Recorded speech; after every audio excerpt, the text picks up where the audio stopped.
You're here because you need to cut through the noise, understand what truly matters. Yeah. So let's get straight to it. Okay. There's a huge shift happening. Federal acquisition regulation, the FAR, is getting a massive rethink. They're actually calling it the Revolutionary FAR Overhaul, RFO. Yeah, RFO.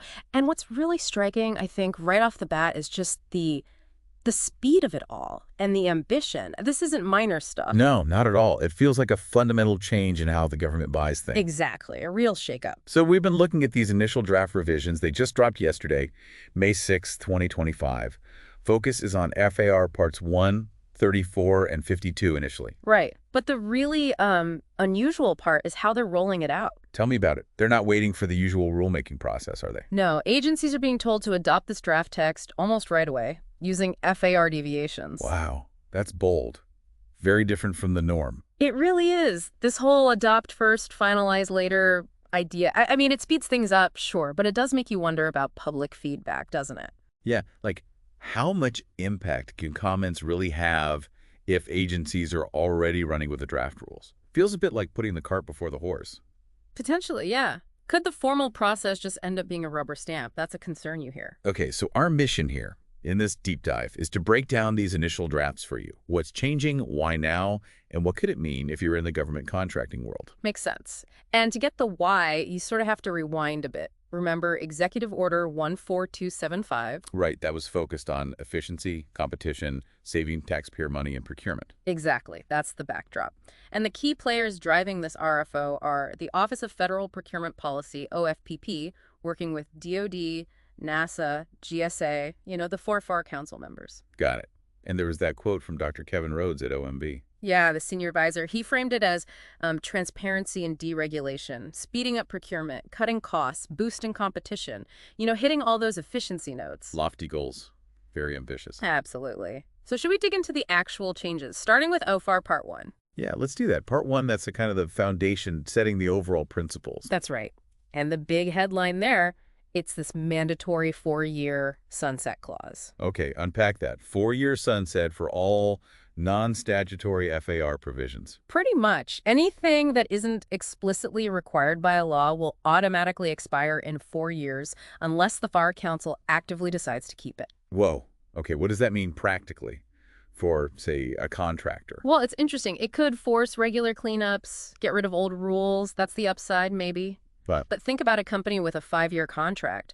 What happens if a key rule affecting their performance just vanishes in year 4? Ah, right. That creates uncertainty, instability. Exactly. Potential instability. You might see contracts needing way more specific clauses just to cover that risk. Rely less on the FAR itself being stable. That makes a lot of sense. And what else is changing in Part 1? I heard something about removing background text. Yeah, that's the other big thing. They seem to be cutting out a lot of the context, the explanation, the why behind the rules that traditionally helps people understand them. Going for concise, maybe? Seems like it. More direct. Yeah. The argument is it makes the FAR leaner, easier to navigate. Okay, but does stripping out the context potentially cause problems? Like for interpretation? That's the flip side, isn't it? If you're new or dealing with something complex, that background info can be crucial. Without it, you might get more confusion, maybe inconsistent application across different agencies. Could increase risk, actually. Okay, so Part 1, sunset clause, less context. What about FIR Part 34? That's major system acquisitions, right? Correct. Big projects, complex buys. And there, the draft suggests they're dialing back requirements around earned value management systems, EVMS. EVMS. Yeah. And integrated baseline reviews, too, IBRs. Yeah, streamlining the language around IBRs as well. It looks like they're removing a lot of the detailed policy, the procedural how-to guidance. And replacing it with? More concise, high-level directives, it seems. Again, that theme of less prescription in the FR itself. So more flexibility for the agencies, presumably. That seems to be the idea. But what about the contractors? If they relied on that detailed guidance for their project management, their reporting, does this create headaches? It could.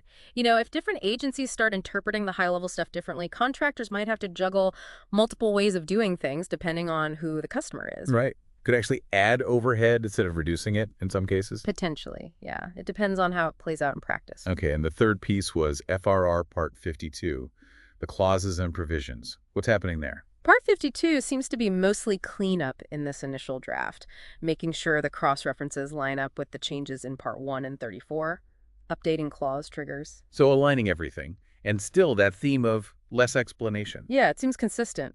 Less explanatory text, more just the operative language. Necessary updates to make the whole framework hang together with the other changes. Okay, so across parts 1, 34, and 52, we're seeing deregulation, simplification, sunsetting rules, removing context. But then there's this other thing mentioned, strategic acquisition guidance, SAG. Right, SAG. That's a new concept OFPP is introducing. What is it exactly? Think of it as a parallel track. Plain language guides more focused on specific scenarios, like how to buy X. Okay. Yeah. And how does that fit with the main FI changes? The idea or the vision seems to be that these SAGs will eventually replace many of those non-statutory FI provisions that are being removed or sunsetted. Ah, so the detail doesn't vanish, just move somewhere else, into these SAGs. Sort of, but SAGs are meant to be more flexible, less rigid regulation, offering more discretion to contracting officers and maybe simpler contractors to follow for specific situations. Interesting. So instead of one giant rule book, you might have the core FR plus a library of scenario-specific guides. That seems to be the direction. And the first SAG they're focusing on is software as a service SaaS. SaaS, okay, that makes sense. Fast-moving area, tech acquisitions. Exactly. Things like agile development, getting authority to operate quickly, ATOs, those areas need agility, so starting SAG there seems logical. It sounds potentially more modern, maybe more adaptable. But let's circle back to how they're implementing this, the whole adopt first, finalize later thing. That still feels like the elephant in the room. It's definitely a major point of discussion. Like we said, agencies are supposed to use FIR deviations right now. GSA already has deviations out for parts 1 and 34. You can actually look those up. The links are available. And the concern remains that this undercuts the public comment period. That's the worry, yes. If agencies spend months operating under these draft rules via deviations, how likely are they to make major changes based on comments submitted later?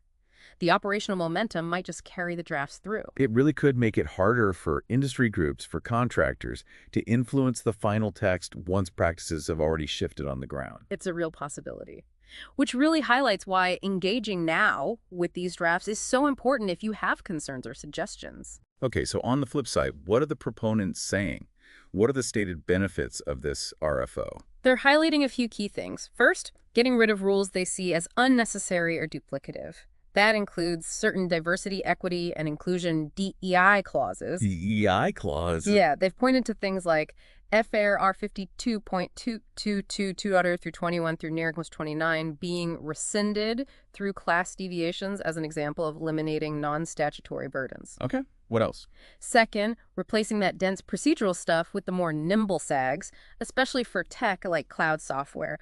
Faster, more tailored guidance, they argue. And the overall goal? Faster, more competitive procurement. That's the bottom line they're aiming for. Cutting red tape to speed things up and encourage more bidders. Right. Those are definitely appealing goals on paper. So for listeners thinking, okay, this is big, how do I get involved or just track this? What should they do? First, keep an eye on the official RFO website. That's where updates should appear. Okay. Second, definitely try to read the draft revisions themselves. We mentioned the links are out there. See the actual proposed text. Read the source material. Got it. And third, most importantly perhaps, submit comments if you have input. There's a deadline for these initial drafts, September 30th, 2025, at noon Eastern Time. September 30th. Okay, that's crucial. It sounds like industry input is really needed here to make sure this lands right. Absolutely.